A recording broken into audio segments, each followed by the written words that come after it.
It is the year 2024 and this discourse continues to resurface time and time again. I feel like Bill Murray in that one movie, Groundhog Day, in which he repeatedly relives the same day over and over and over. As gamers, we have beaten this dead horse to the point that the stick is broken and we started using our hands. But here we are, once again, jumping into the mud pits to argue endlessly over a topic in which everything has already been said. Be that as it may, today I feel belligerent. Today is a good day to put on the gloves. Today, a new challenger will enter the ring. I am going to be clear. I am going to be adamant. I am going to be unwavering, relentless, and unshakable. My dear viewer, the reality of the matter is that Elden Ring's DLC, Shadow of the Erdtree, is not too hard. The players are simply too soft. Let's get started. When Shadow of the Erdtree released, it did not take long for articles to be written, posts to be posted, and videos to be recorded, all manifesting the unfair nature of the DLC and how its difficulty was overtuned to the point that it subtracted from the experience.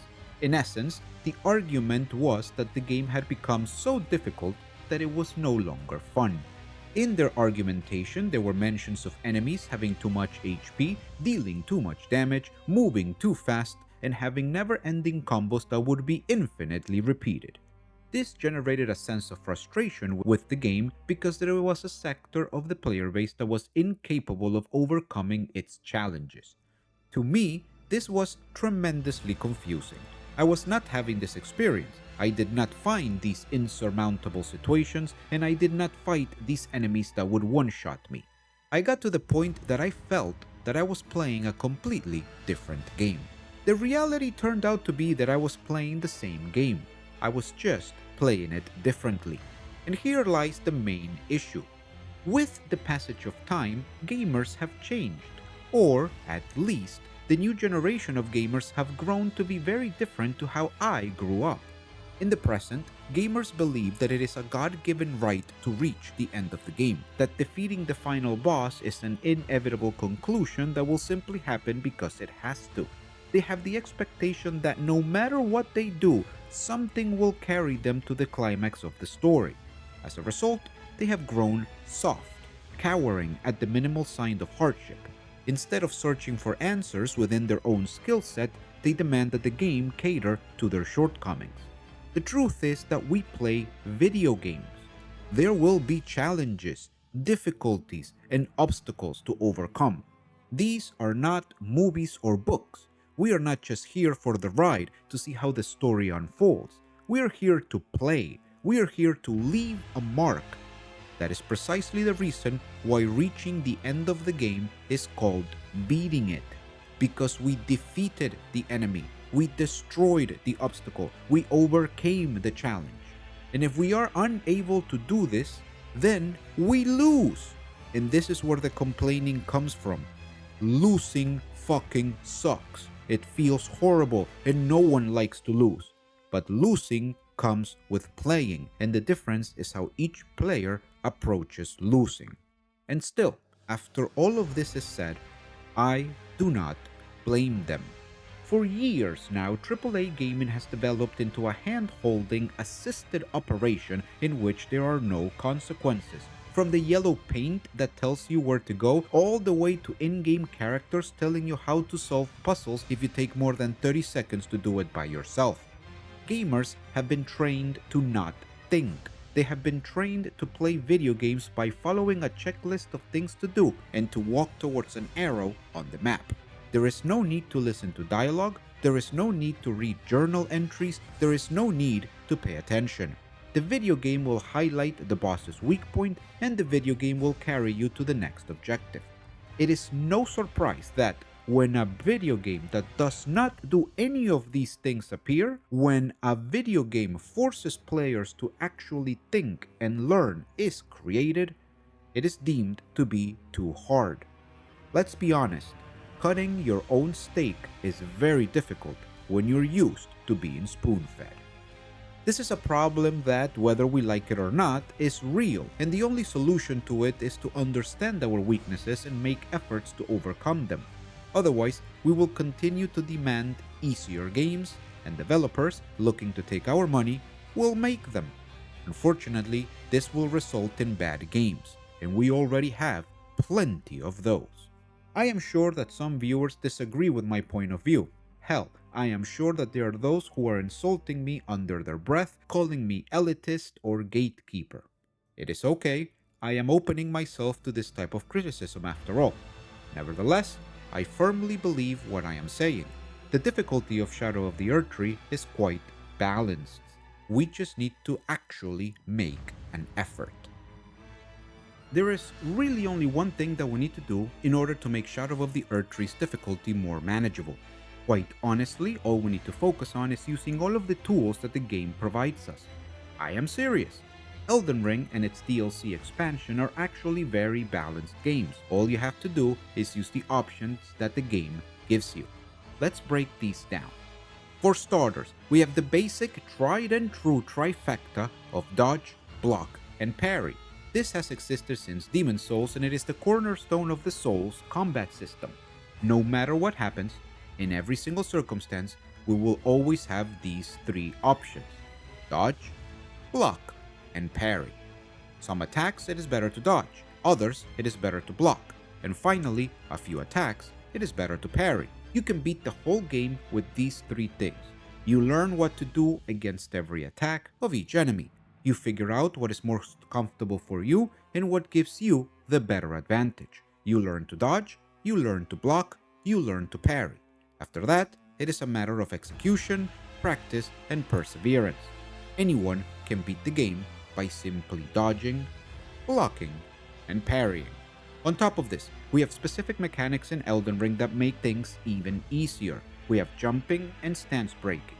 Jumps are yet another way to dodge some specific ground-based attacks, and stance breaking rewards player aggression with a critical attack whenever we hit enemies enough times. Furthermore, we have guard counters. After blocking, we can counter our enemy directly from a defensive stance. So now, if you're not good at parrying, or if dodging has a weird timing, you can block, guard counter, and go for stance breaks. This brings our total options to 5. Then, we also have spirit summoning and summoning other players for co-op. If fighting bosses by yourself is too challenging, or if you're fighting a specific boss that requires more numbers to even out the scales, you have access to summoning. Whether it is the mimic, a friend, or a random jolly cooperator, you have the tools to request additional assistance with most, if not all, bosses. This, my dear viewer, is the 6th option. As you can see, there are many ways to play, and each of them have their different strengths that serve to get an advantage over the different challenges that the game provides. The best thing is that on top of this, we have hundreds of weapons in the game and thousands upon thousands of different combinations that lead to varied and efficient builds.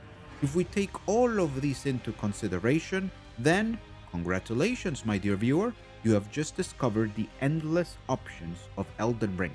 If you experiment and take advantage of every single option that the game provides you with, you will be able to lower its difficulty by a lot. On the other hand, if you only do one thing and it's not working, and yet you keep on doing it over and over again without any changes or adaptations, then I'm afraid you might just be insane. Remember, the best way to make Elden Ring and its expansion easier is to take advantage of every single tool that the game gives us.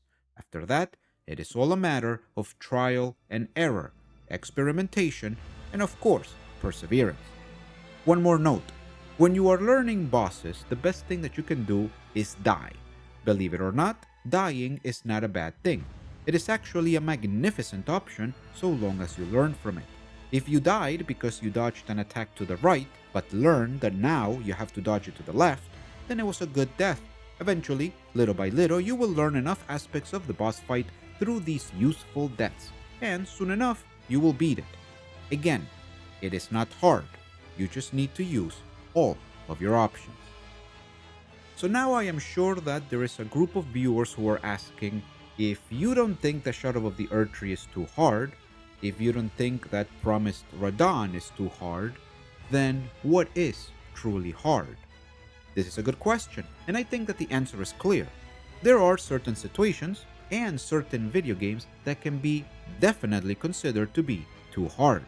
These situations require so much player skill that the vast majority of gamers cannot reach this point, and I include myself in this group. There are things in Elden Ring and there are things in other games that I am confident I cannot do because they are too hard, or at the very least, too hard for me. The first example is defeating the final boss, Promised Radahn, without taking any damage. This is too hard. I cannot do this. In order to defeat Promised Radahn without taking any damage, I would have to perfect every dodge to every single one of his attacks, or I would have to perfect the parry timing for his attacks. Both of these things are not possible for me. I do not have the necessary skill to fulfill this condition. This is too hard. On the other hand, defeating Promised Radahn in any way possible is not hard at all. It is just a matter of learning enough of the fight. Also, we can summon the Mimic to exponentially increase our chances of success. Another example occurs in another one of my favorite game series, Monster Hunter. In Monster Hunter World Iceborne, there is a monster called Fatalis. This is arguably the strongest and most difficult monster in the game. Speedrunning this monster and killing it in under 5 minutes is too hard. I cannot do this, I do not have the skill to do this, and it is too hard to do. On the other hand, I can defeat Fatalis by myself in about 15 minutes. Now that is possible. That is not too hard. You can learn enough of the fight and its mechanics to do this quite easily. As you can see, if we are able to tackle the content of a video game with all of the options that it gives us, then it is not too hard to defeat the content. Generally speaking, getting through the content of a video game might have its challenges, but it can never be considered too hard. Instead, things become too hard when we increase the challenge by adding personal objectives that limit our options. Defeating a boss without taking a hit or defeating a monster within a specific time frame might become too hard for a player due to the limitations that it imposes on the options that they have. Remember, my dear viewer, if we have as many options as Shadow of the Erdtree gives us, then we cannot consider it to be too hard.